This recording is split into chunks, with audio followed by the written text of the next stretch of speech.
Okay, good morning, everyone. Today we continue our introduction. In previous class, we talked about your syllabus, the general content of the course, and also Moodle and other tools that we have, especially GroupMe. So most of you joined the group class GroupMe yesterday, and even some interesting thing is posted, like Liu said.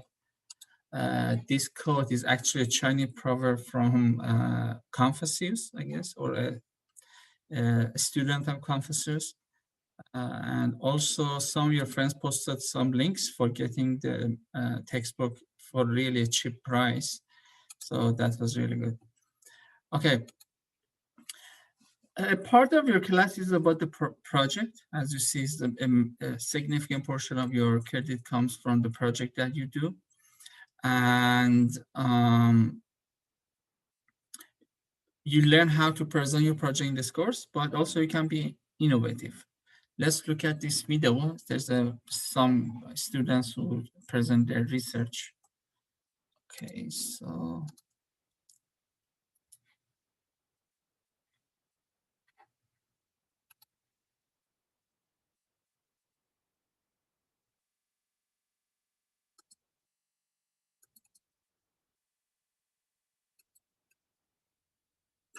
Can you hear it, the voice? Or no? Okay, it's weird, so let me see. Predictive analytics. If you hear it now? Okay, that's great. So.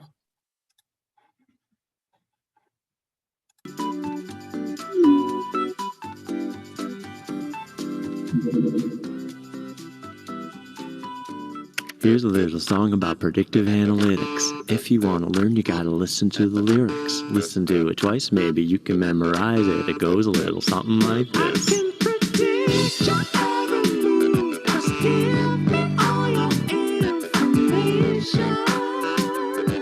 Yeah, provide me the data to improve, and I'll apply the computation. People don't dig data. Boring's the sentiment, crapped out by technology, electronic excrement. But my theory is the data is experience, serious, and deep inside the data is the key. See, predictive analytics learns from the data you supply and predicts if you will click, buy, lie, or die. It ain't astrological, it's math, it's methodological. So better pay attention because my flow is pedagogical.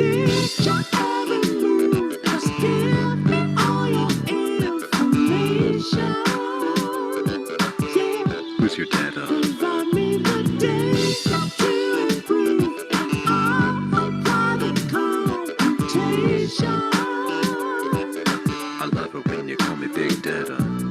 Predictive analytics can help you with decisions. You can call, mail, credit, or hire with precision. On law, love, and life, you can prognosticate whom to investigate, incarcerate, set up on a date, or medicate. Charlie Brown never gets his kicks. That's why every old dog needs a brand new trick. If you get sick of chasing sticks or clicks with just a quick fix, you need to learn to predict.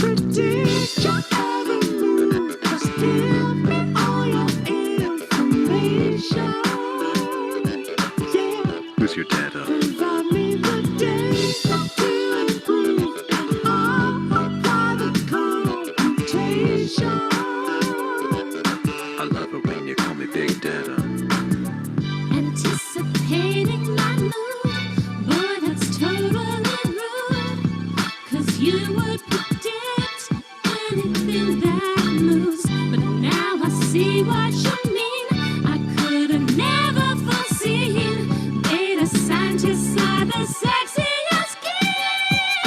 The method is to modify your models incrementally, tweak the technique, keep improving it incessantly. The model is trained, machine learning is attained, make it rain. Pop the champagne. If it fails the model bit it, simply put it over fit it. Take a minute, flip your bits and quit it. To fix risk and quickly pick Netflix top hits that stick, you need predictive analytics.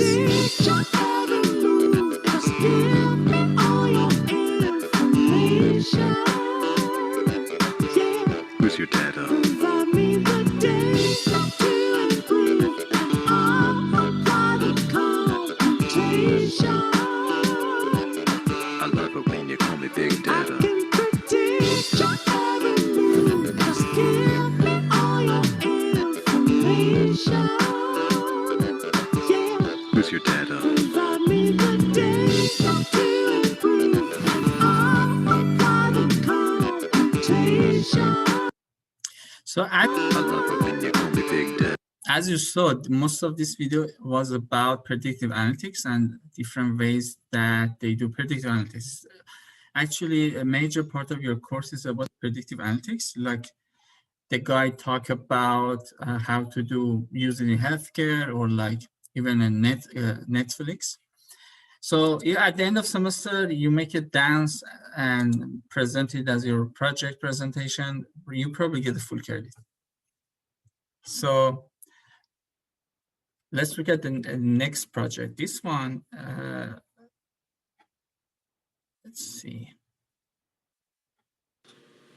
You're trying to lose belly fat.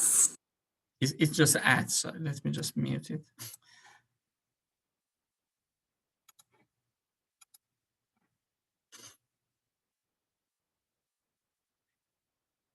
Okay, this is about application of analytics in healthcare.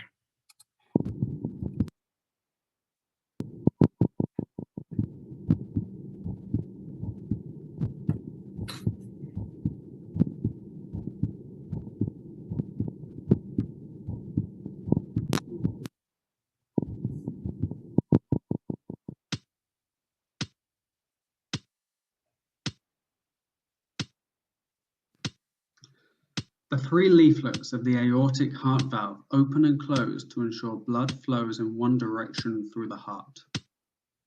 The leaflets of diseased valves may stiffen or leak, leading to heart failure.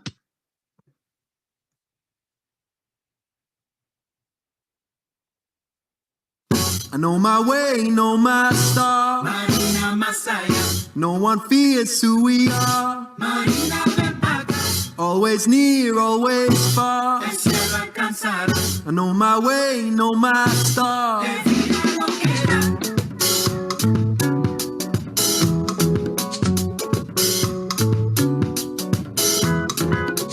No me diga lo que viene más allá. Oh, oh, oh, la marina va para allá. Oh, oh, oh, la marina de Bahía. No me diga lo que viene más allá. Oh, oh, oh, la marina va para allá.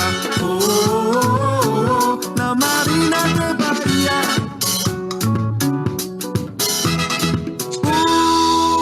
Marina. Ooh, my love. Ooh, Marina. My heart is beating like a drum. My heart is beating like a drum. My heart is beating like a drum. My heart is beating like a drum. I know my way, know my star. Marina Masaya, I know what fears who we are. Marina ven acá, Always near, always far. el cielo alcanzar, I know my way, know my star. que vida no queda. No me diga lo que viene más allá.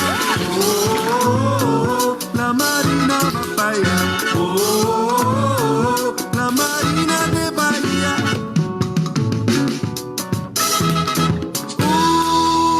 Marina. My love. Marina. My heart is beating like a drum. My heart is beating like a drum. My heart is beating like a drum.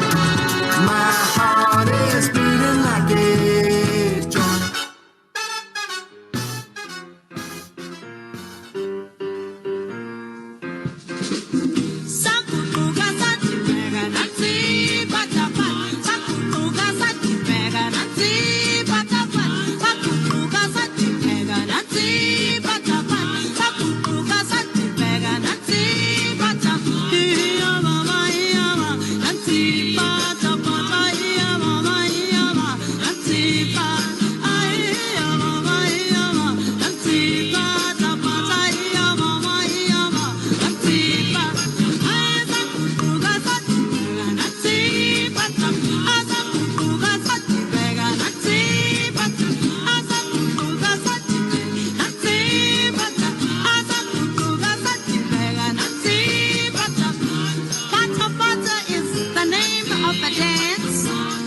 down Johannesburg way, and everybody starts to move as soon as Pata Pata starts to play.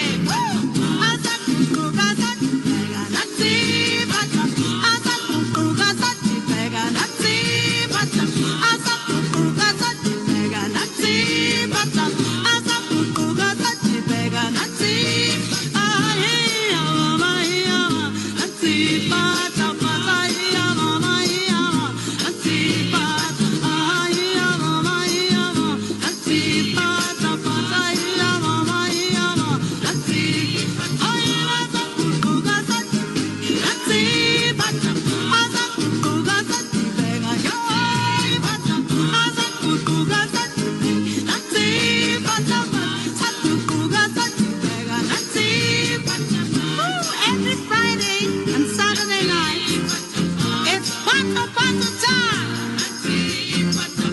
The dance keeps going all night long till the morning sun begins to shine.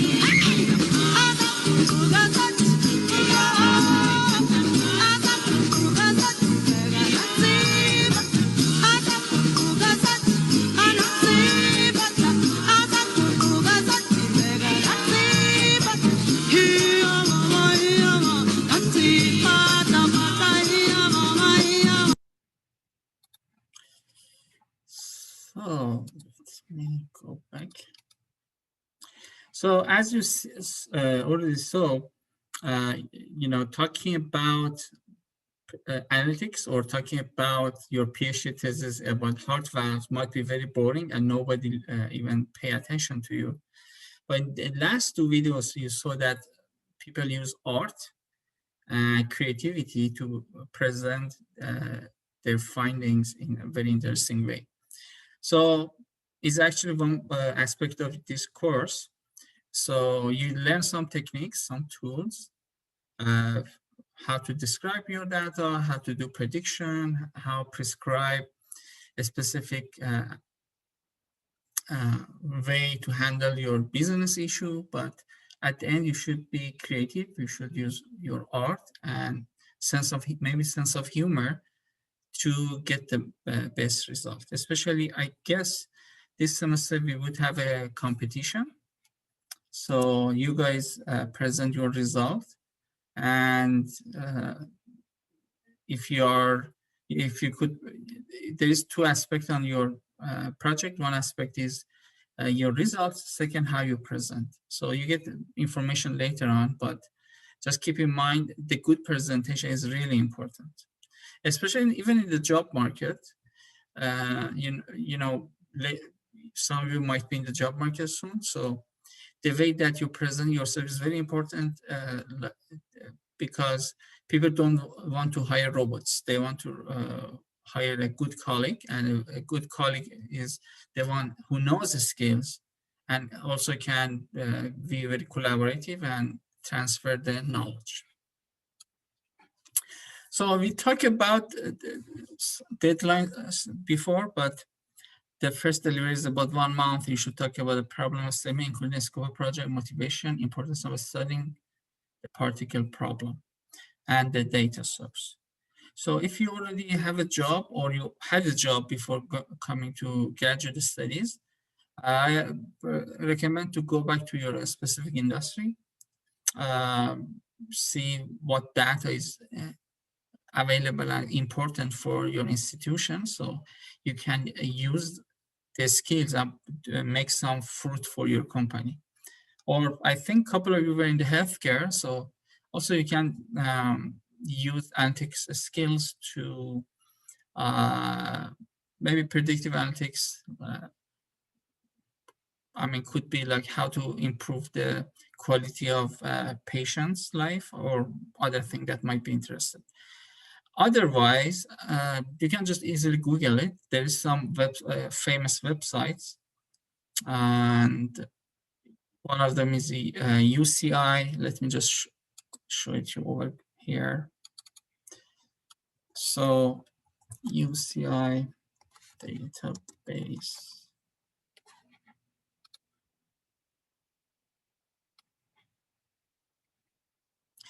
UCI machine learning repositories, and you can find almost anything that you can imagine, like, for example, heart disease, about wine, IRAS. So let me go to heart disease. So you see some description about your data dictionary, what each variable means, some related papers, and also you can download the data. This is actually a good website, UCI Machine Learning Repository. The other one is Kaggle.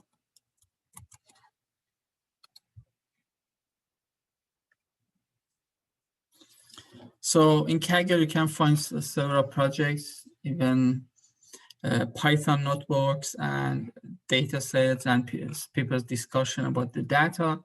Especially if you are familiar with Python or R, this could be a good data source. So if you want to just do your, pick a project based on your interest, and if you don't have data, just go for a good data that is available for you for analysis. And you can even Google it. You don't have to stick in Kaggle or UCI. You can just Google it and find some good website as a data source for your project. Other one, KD Nuggets. Like here, I'm showing you a data set related to brain tumors. People use analytics to predict if there's a tumor in the radiology pictures or not. So KD Nuggets, Kaggle, UCI are very famous website that you can use as a data source, but I just recommend to follow your passion. If you have something that you're engaging every day, that might be a better project for you. Then second delivery is you need just do some descriptive and visualization on top of what you did before. So, and you learn how to do that. And the last one is the final report. So you might change your project topics. It's acceptable, but you shouldn't miss the due dates. Maybe at first your knowledge is limited. So in the first delivery, you pick a different topic. That's totally fine. So maybe for delivery second, so you end up knowing that there's a better project that you can do. So that's totally fine. As long as you already submit your first deliverable, that's totally fine. Any questions so far? How many times can we change the topic? 10 times. Okay. As you shouldn't miss the due dates, but because in Discord, you just, you improve your knowledge step by step, you learn more.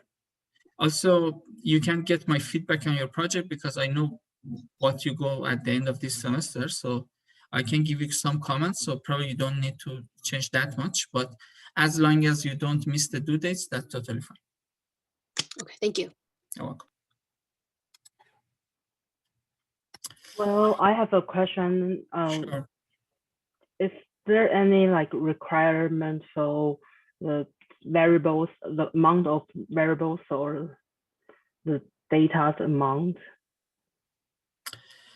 I can say more variables and more observations or more rows. When I say variables, it means the column of a table. When I say observation, I mean rows in the table. More better because like if you just pick 20 observation, probably your model won't be good. So if 20,000, you might have good results. And if you have 5 variables versus 20 variables, you get different results.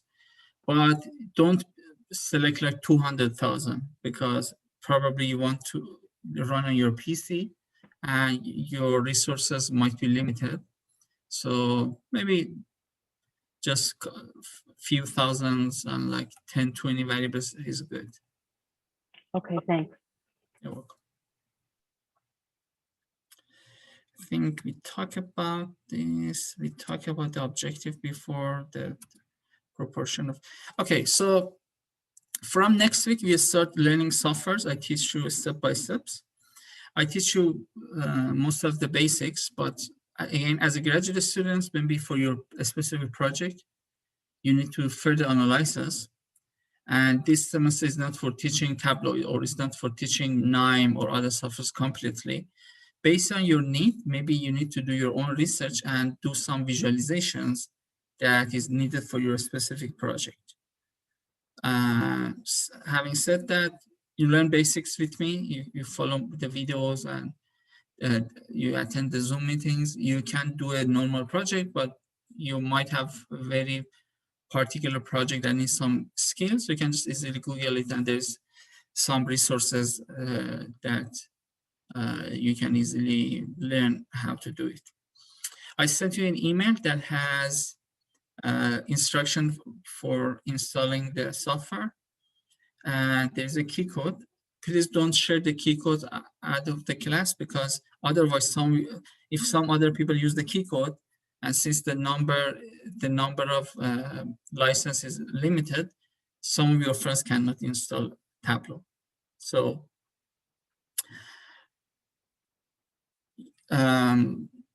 second one is NIME. Again, this is a free analytical software. We do predictive part here. You can install it now. Is like, since I didn't provide the NIME instruction, so let me just go to my browser, just Google NIME download.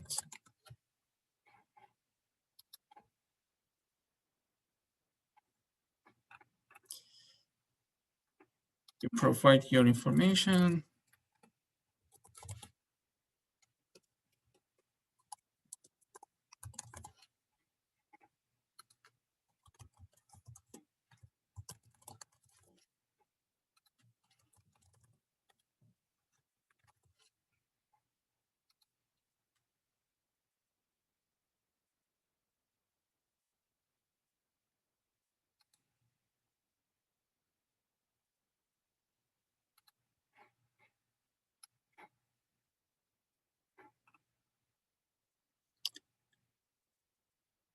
I think the first one is the best.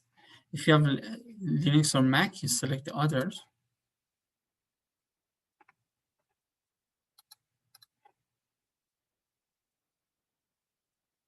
That's it. So it will be downloaded, and after that, it's similar to other softwares, just next, next, next, and you can have NIME. The next software that we learn at the last part of this course is Excel Solver and Lingo for prescriptive analytics. So these are easy. So let me show you how to activate Excel Solver. You go to File, Options, and then Add-ins. So no worries, and when we go to prescriptive analytics, I show it again. But again, this I record this video and post it over Moodle, so you can later just pause and follow the steps. Then in the Excel add-ins, click on Go, and here just select Solver. Press OK. It might take like some seconds. Then if you go to Data, you have a section of Solver here. I mean, no worries, later we go, get to the prescriptive analytics. Okay, and the last one is Lingo. Also, we use the student version, which is free, and install. You can install it from now. So go to, in my browser, I just search Lingo download. The first link, lindo.com. And I have a Windows system, so I select 19 Windows 64 bit, and just click here. You put your information, submit, and you get the link.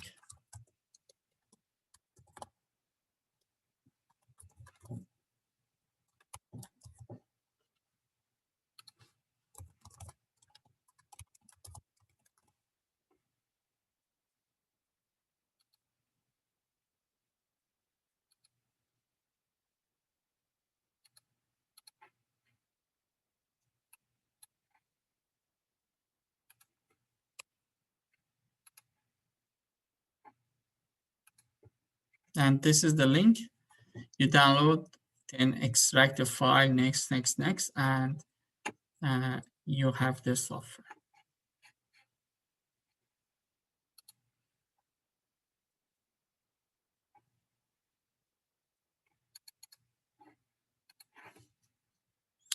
Also, there's a Teradata University network.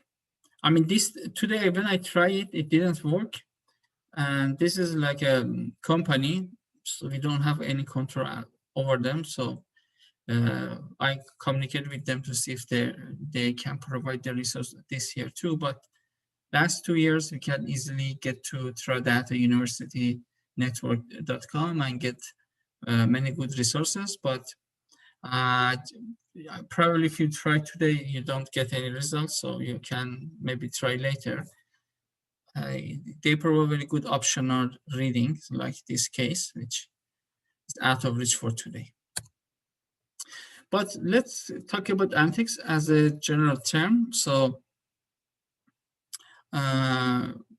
this course is visual analytics and business intelligence. Let's look at the history. Actually, the content started in the 1970s with decision support systems, AI systems, or which you focus on this a standalone data set, which usually was a table. And you could do some reporting, you could do some predictions, and make decisions about certain situations. Later, because of technology improvement, we could control the enterprise data through the information system. And that time, databases improved significantly, especially relational databases or database management systems, which DBMS stands for it. So in this era, the more interesting part of analytics was how to manage data, how to make professional reports based on your certain needs. And if you haven't had the course, you will have database course in this program, so you can easily understand what does DBMS and those data information systems means. Starting 1990s, we have a new era of business intelligence, which basically in management level, you need to get some routine reports about the status of your company or enterprise, what's the issues, and finding the best way to handle the issues, which is the focus of this course. So we learn how to make dashboards and scorecards. So with dashboard, you can make some online tools that at any time you look at your enterprise, find the issue, and handle the problem. So in not only just issues, for example, let's say you're working Walmart and you have data of last 10 years.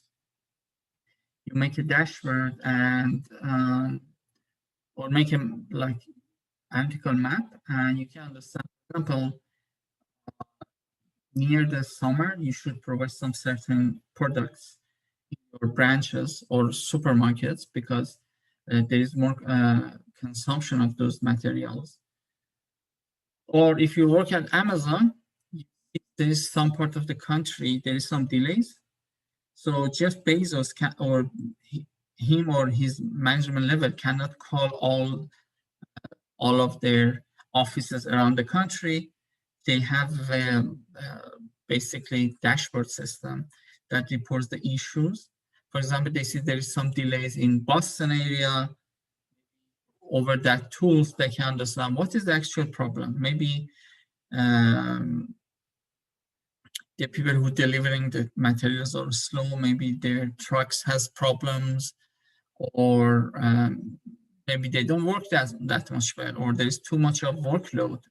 So they can understand maybe it's good decision to hire more people to expedite the process.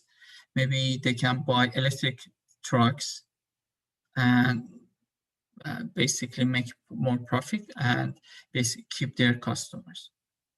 After 2000, we get to hardcore area of analytics, basically mostly how to predict future,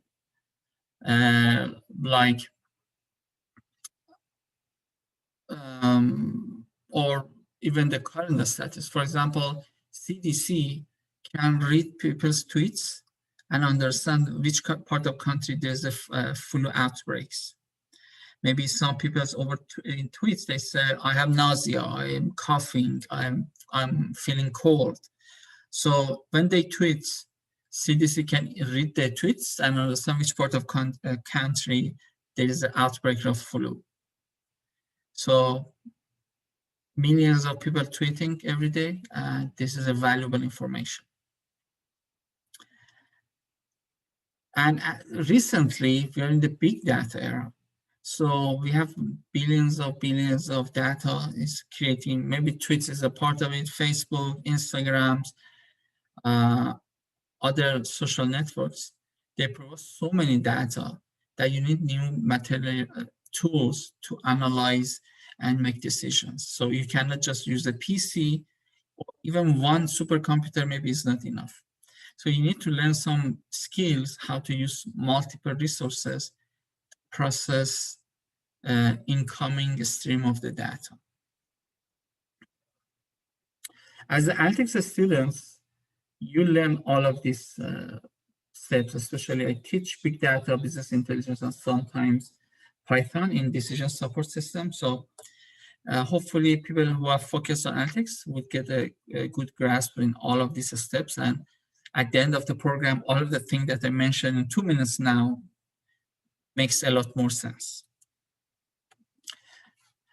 Okay, let's talk about definition of business intelligence. Let me read from it.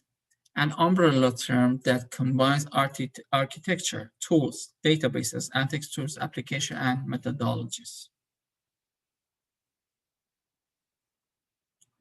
A narrow definition, descriptive analytics tools and techniques. Basically, I think the first definition is much better, because descriptive part is just the first part of business intelligence. You should make a decision. So look at the framework of business intelligence. It almost have anything like DSS stands for Decision Support System, OLAP like online analytical processing, workflows, databases.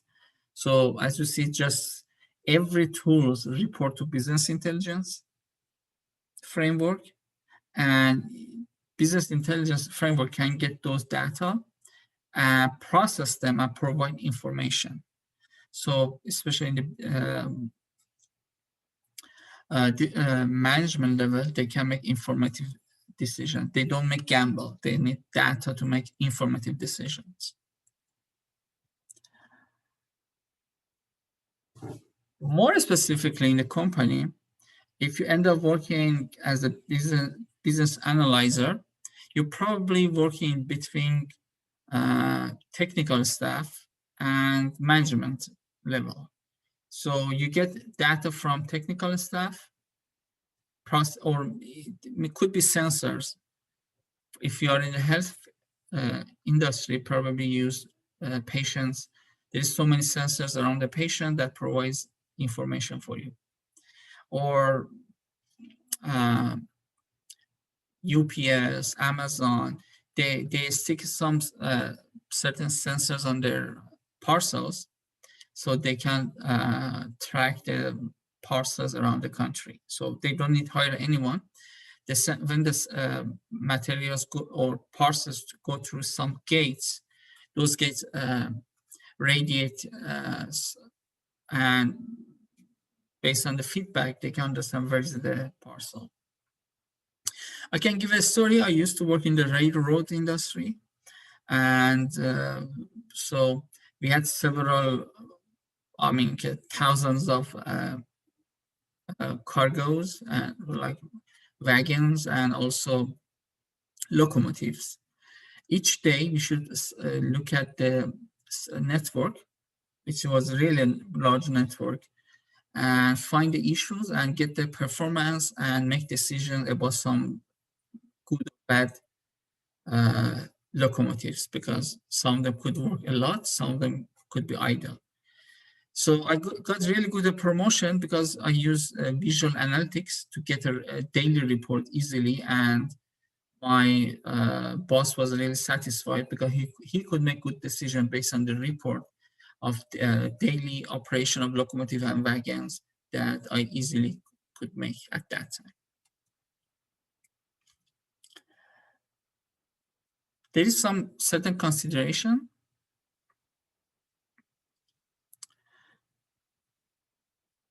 I can say most recently, security and privacy are getting really challenging, especially in healthcare. So people don't want to share their private information. Security is really important. You don't want you get your system get hacked. And also in the decision-making parts, there is some certain decision that you need to make informative decisions. For example, when to buy some certain stock, when sell them. For example, yesterday, it was a semi-crash in the stock market. Many people lost millions of dollars yesterday. So if you could predict when to sell, if you sell your stocks before the crash, you could probably save a lot of money yesterday. Or at the bottom, if you buy certain stocks, when they pull back, you make a lot of money. Is there anyone here who's have some stocks? Anywhere in the US or China, India, anywhere around the world? Yes, Professor. So you have in the US or in somewhere else? In the US. So do you know what I'm talking about yesterday, right? Yeah, I get it. I lost literally $13,000. Oh my God, I'm so sad. But there is some certain techniques that you learn in this course to predict what happens to a stock ahead of time. It doesn't guarantee you predict correctly every time, but if you could predict sometimes, you can save a lot of money. True, yeah. We should know when to sell and when to buy, exactly. Yeah, that's critical decision. Yeah. Or some cost benefit analysis like the Amazon supply chain I just talked about. So they want to send the products in the minimum times with minimum costs. So how to make such a large supply chain network efficient? So we talk about it at the end of this course. Again, for analytics, business intelligence, there is no biblical definition, but I rather the informs definition. Analytics represent the combination of computer technology, management science techniques, and statistics to solve real problems. I really like this definition. By the way, informs is the largest analytics institutions in the whole world, especially if you want to get a good job in the United States or get to a PhD program. Let's say about the job. There's an annual conference of Informs that all the recruiters, the best one, like Amazon, Walmart, T-Mobile, Chevron, Even some hospitals, they want to hire data scientists, they come to the conference and they hire from people. If you want to get to PhD, all the professors are there, so you can talk with them and show your research and go to the best programs.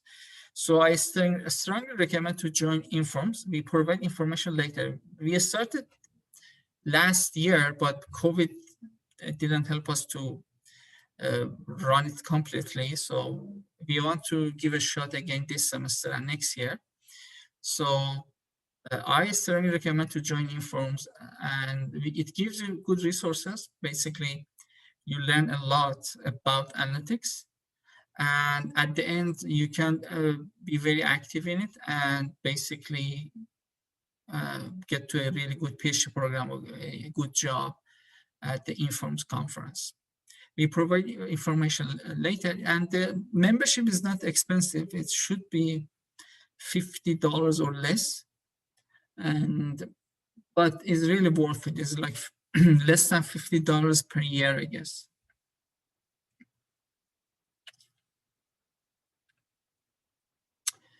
So in this video is talking about the importance of analytics. So previously, not too long ago, maybe last century, from like 10,000 years ago up to last century, like 1900, there was not that much of data. Even there's not that much of specialties. Like, for example, a general doctor could do fix your teeth, could give a birth to a baby, and also, help a mother to give a birth to a baby, or could take care of your heart problems, kidney problems. But later, after 1900s, there's so many progress in sciences and so many data created. So it was not possible for one person to be specialized to many things. And also, even each major, let's say you are a cardiologist, and you want to do the heart transplantation. There is so many data about the patient situation, medicines, even person that you want to do heart transplantation. So because of there's so many data, or Amazon. So before 2000, there was not that much of Amazon. I think Amazon started before 2000, but it was a really small one. So when you have too many data, you can make good decisions, but you need to have that skills to use those data. So it's the reason every day analytics gets more and more important, because we have more and more data. Like, I can say I'm starting a new project in radiology. So we want to look at patients' CT scans or MRIs to understand which one we should give chemotherapy. So this chemotherapy is a part that should be done by a specialist, a medical doctor. But before that, there's too many data that I can help them to make a better decision about chemotherapy.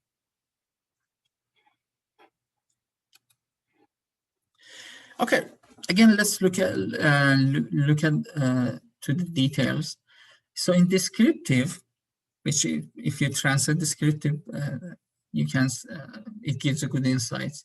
You see what happened, or what is happening, what is the current situation, what happened before. It usually comes through reports, dashboards, scorecards, or you record your data in the warehouses. You need to define your problem very well. This is actually a very important part. It usually takes more time, the most of time in your project, that you should have a good grasp on the data and the situation. In predictive part, you want to see what will happen and why it happened. So why something could happen, and what is the reasons for that. In this part of the course, you learn data mining, text mining. So as I talk about tweets. So, or how CDC can use look at the people's tweets and make and understand which part of country is there's a flu outbreak. Or we talk a stock market. So many like hedge funds, they analyze people tweets and understand how people feel about some certain stocks. And maybe if see everybody's blaming some certain stocks, it seems that the stock price would go down quickly. So by reading people's tweet, they can make a decision that they can make prediction that a certain certain stock could go down drastically. So now they sell it, or they read people's tweet, and let's say Apple make a new iPhone, and everybody is happy about that. Oh, that's cool, and they make good impressions. So you as a, simple person or a hedge fund, you can understand, okay, it seems Apple is selling really good, so let's buy their stock because it would affect the stock and it would improve. The latest part of this course is about prescriptive analytics. So we make steps about making decisions. So what should we do? What are the steps of doing something? Like, for example, in the call center, or let's say about the emergency and emergency part of a hospital. So they have certain number of people who work in that section, and they have some certain ambulances, and you want to have some certain quality in terms of when you can reach a patient and when you can bring the patient to the hospital. You don't want, you always want to have one ambulance in your hospital. Maybe you don't want to stock 10 ambulances, which is you lose money, or you don't want to stock 2 ambulances in the hospital because maybe it doesn't cover all the patients that are in the emergency situation. So you want to buy a certain amount of ambulances that you can reach all the patients, but you don't want to lose too much money. You don't want to stock 100 ambulances. Or let's say Amazon want to have 1 day delivery or 2 days delivery. So maybe for Boston, they need 50 trucks. If they use prescriptive analytics, if they will understand with 50 trucks, it's enough for 2-day delivery. So if they don't buy enough trucks, maybe 40 trucks or 30 trucks, instead of 2-day delivery, maybe the delivery would be reached to 5 days. So you would blame Amazon, you are lying, why you said 2 days delivery, what you cannot. Or if they stock 100 trucks, they can give you 2-day delivery, they can provide 2-day delivery, but they lose too much money because they, instead of hiring 50 people, they hired 100 people. So, and also they can tell you how to distribute so that you don't consume too much fuel. So you are very efficient in terms of truck routing system.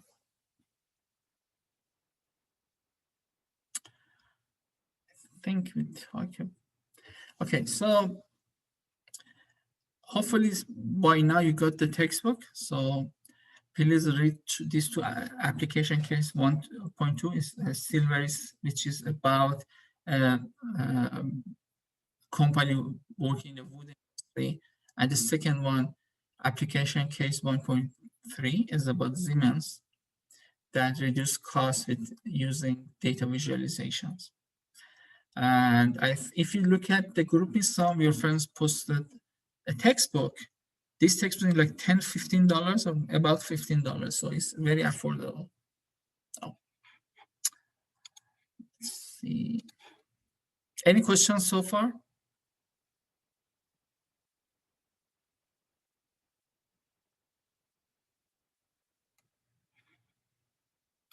Nope. So if there's no question, let's go through.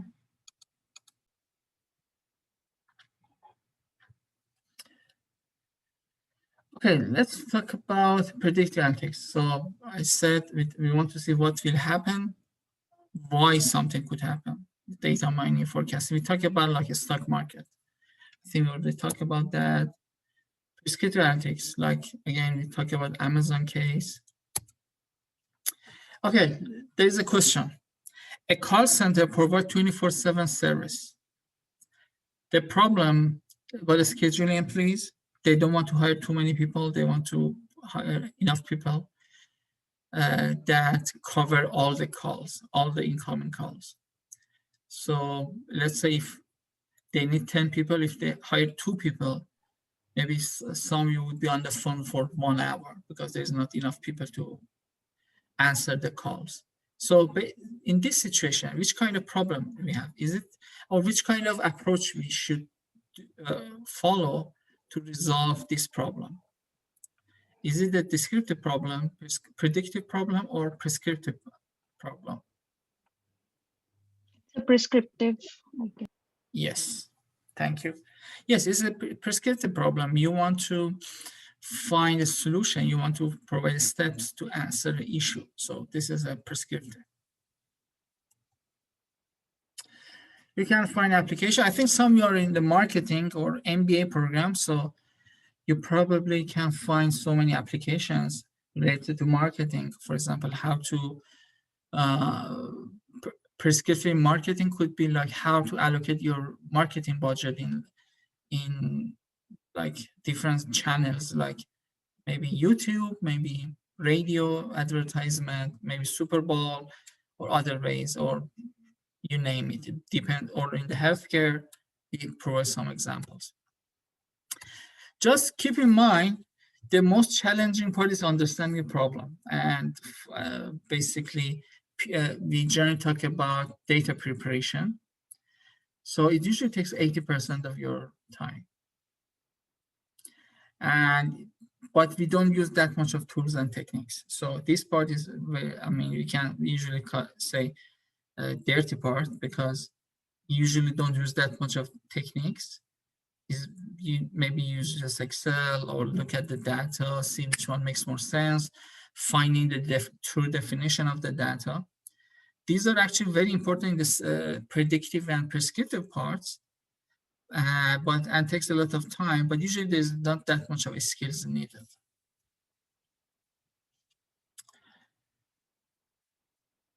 Another important thing about the structure of data, right now 70% of the data is unstructured. What I mean structured and unstructured, let's say if your data is in the row and columns, these are structured data. But if there is no row and columns, and data could be in different ways, like could be text, audio, video, and you still can use analytical algorithms on top of them, but the approach and type of algorithms are different. And usually they are more challenging. So let's talk about some interesting visualization. Look at this figure. Probably stop sign takes your first attention because the color, like red color, is associated to danger, and the font is very bold and large. So it takes your attention, So if you want to talk about danger, or you want to ask drivers to stop, that's a good way of doing that. While if you write the stop on the green board, that might not be good because people don't pay. The first attention is not through the green one or the white boards. These are some part of arts, so it's like, and you should do this. You should use your creativity in visualization a lot. Look at here. Probably the sun takes your attention first, but airplane takes your attention towards itself. But if you look at the airplane, the sun is really bright there and takes your attention too. So it's actually also related to your goal, why you want to do visualization, what is your major goal. If in here you want to talk about beauty of sun in the late time of the day, it may not be may or may not be good. I'm not artist, but I want, instead of focusing on the sun and its beauty, my attention also dragged towards the airplane. So may not be that much great. Look at this one. Most likely, the premium sale takes your attention because the color, the font. So many people put the advertisement, but if I want driving, probably that pink one takes my attention.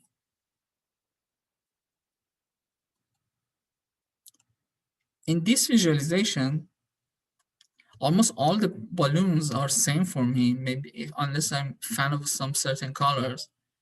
So my attention would go everywhere. While here, because of contrast, that red balloons takes my attention. So these are talking about the importance of art in your visualization. So, and you need to learn to practice or follow some people who are really good in visualization to improve your skills. So nobody probably could teach you. Do you guys remember the 2019 Miss Universe disaster? Yeah, when I think someone else was supposed to get the crown, but this other girl got it, right? Yeah, that was really a bad one. Yeah. So, yeah. So for the people who just came to US, Steve Harvey is a really famous host. He has really interesting shows. I mean, you can find YouTube, it's really hilarious.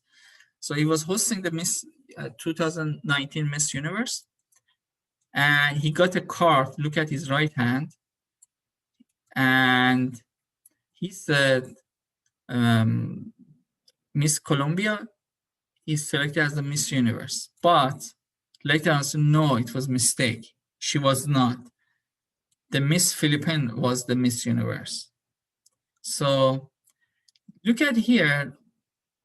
Just imagine you were herself, or you're somebody from Colombia. It might be a heartbreak for you. I mean, suddenly many people went to the Miss Philippines to congratulate to her, but in the back scene, the Miss Colombia was crying so bad because she was imagining she won the competition, but she lost. Look at the Steve Harvey's card.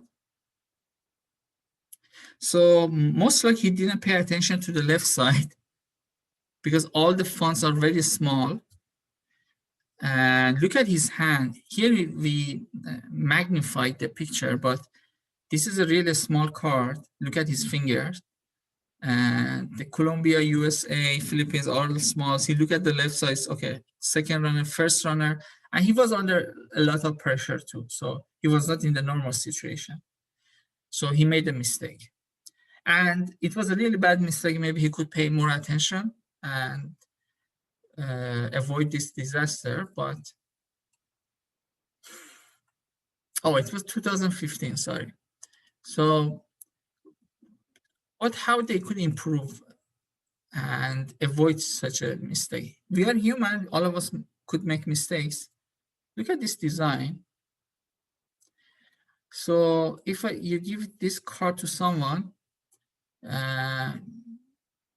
Miss Philippines or Philippines lady you can easily, it drags your attention, it's less likely you make that mistake.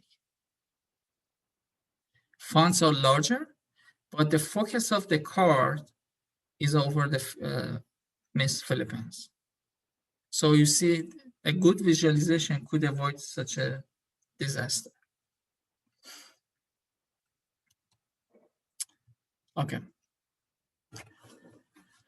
let's talk about these figures, talking about percent of children with a married stay-at-home mother with a working husband. So in 1917 was about 41% of ladies, but in 2012 it shrank to 20.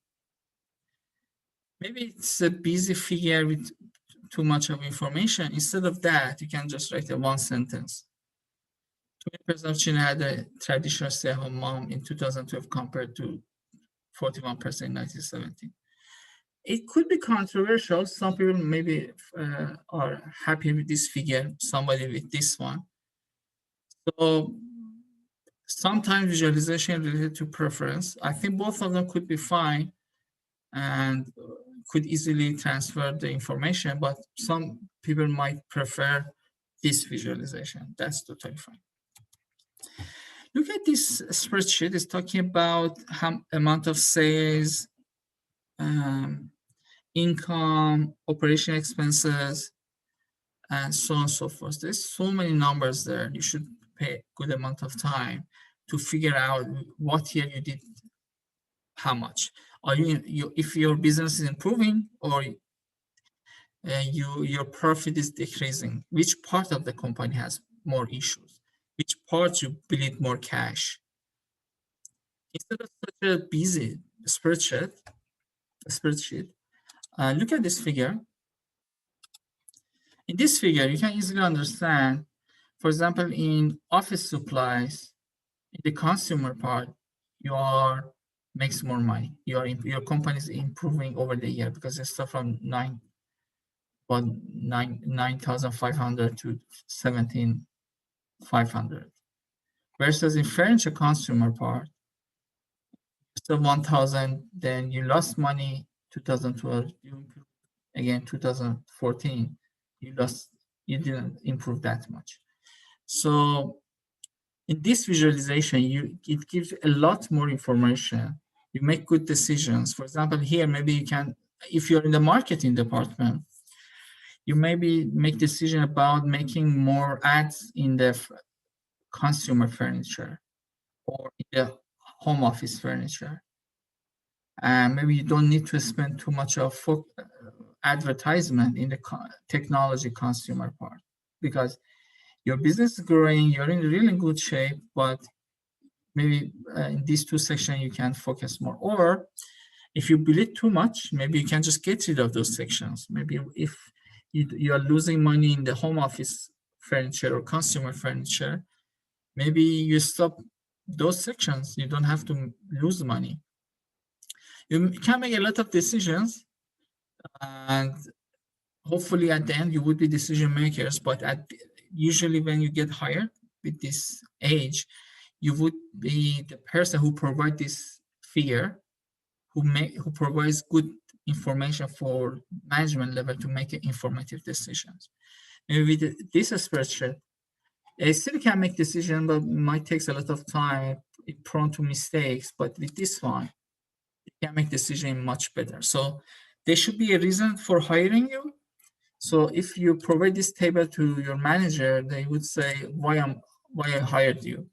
I should spend my own time instead of managing the company. I should spend my time, look at this like Excel file and like provide some information. Versus here, they would be very satisfied for you because you make your manager life much more easier.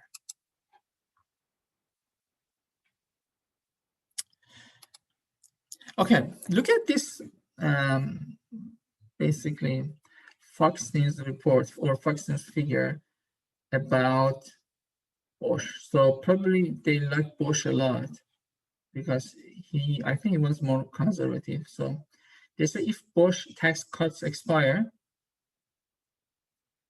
and this is this figure. Can anyone spot any problem in this figure or any issue? So from the two different bars in the bar graph, the actual difference is what? 4.6% ish. But then the bars make it look like it's a wild difference between the two actual values. So it's misleading on the change. Yes, you're very right. It's really misleading. Like 4% change, it looks like 90% changes here. It's like a large gap. So if you want to make a correct figure, probably you make this figure. So now you can understand we provide good information or right information. That what happens in the probably Obama time, I'm not sure. So if it expires, it's just like 4% changes. So same issue, I think again, same from Fox News. They're talking about Obamacare enrollment. And as of March 27, March 31st, as you see, again, it's really misleading. There's about 1 million differences, but look at the gap. The gap is 1 million. The gap is more than 6 million here. So the height of the gap should be much less than 6 million, not that much. So as you see, some people, I mean, it could be professional channels that provide misleading figures that want to freak people out. Okay. Usually in visualization, we try to avoid pie chart, donut chart, 3D, or busy infographics. But it's again your preference. There is no biblical rule for that.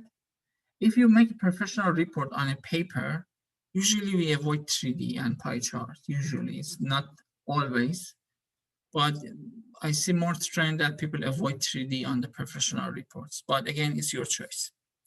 Or busy infographics. I still see in professional report, this is a busy infographics. It's actually kind of artistic figure and about basic analytics. And as you see, it's a kind of artistic and good. And also I see in the professional reports too, but that's okay. I mean, this figure is not like the rule, biblical rule that you should follow, but it's usually what, in many cases, you see that what people report, especially in the professional reporting, usually people avoid this. But in your course, that's fine. I mean, I'm not sure where you end up working. Maybe in your organization, they appreciate busy infographics like here. That's totally fine. Okay, you have homework I posted. So if you read your application cases 1 and 2, it gives you some insight how to answer the second part of your homework, which is any recent business analytics application. You can simply Google it. And I'm sad to say, but just keep in mind, some people make some mistakes. Just say, even when you Google it and you find from the resources, some resources, you need to cite it. And also you need to rephrase it. Don't just copy and paste from a website. That's like usually for international students, there might be some misunderstanding, but as I said, you are more than welcome to copy.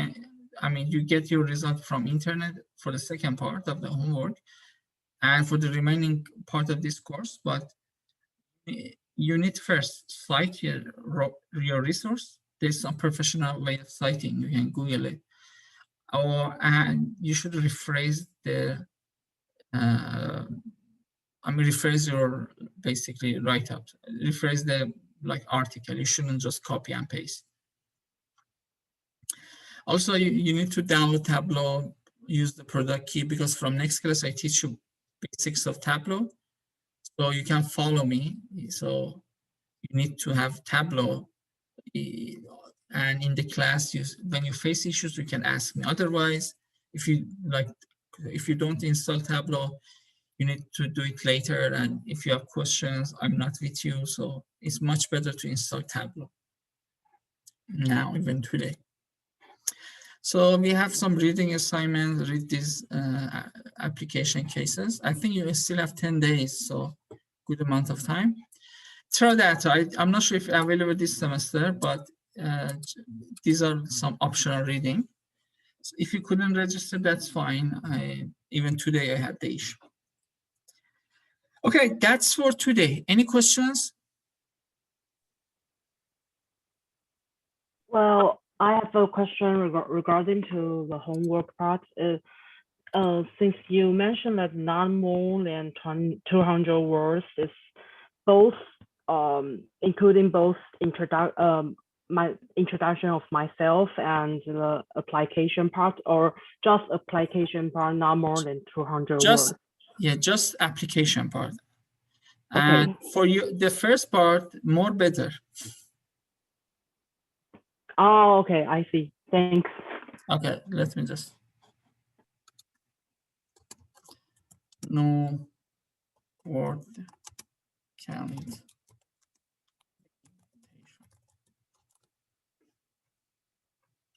Good question. By the way, if you have questions, I recommend to post over GroupMe, especially after the class. So because it might be your friend's question, you get your credit for class participation, and also sometimes your friends really post really good resources. So that's really beneficial.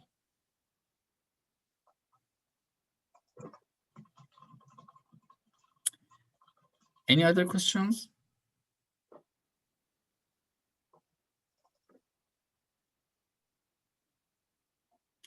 Okay, so if there's So Professor, I have a question. okay, go ahead. So is it mandatory that we make use of Tableau in our final project, or like can we make use of any other visualization tools, or like ourself or Python in itself has visualization? So can we make use of any other tools as well, like Power BI or anything like For that? your final report, you can use any tools, but you have some assignments in Tableau. So you should do your assignment in Tableau, but for your final project, you can use Python, Power BI, or any other tools. Okay, thank you, Professor. You're welcome. Excuse me, Professor, I got a question. Sure. So for the first assessment, should the answer to the application put in one document and the introduction put in another document, or we should put them in the same document? Anyway. Okay. Both of them are fine. You're welcome.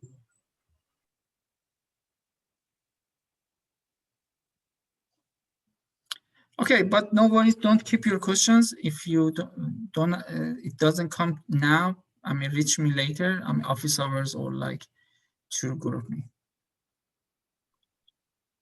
Thank you. Thank you. Thank you. Bye. Thank you. See you. See you guys.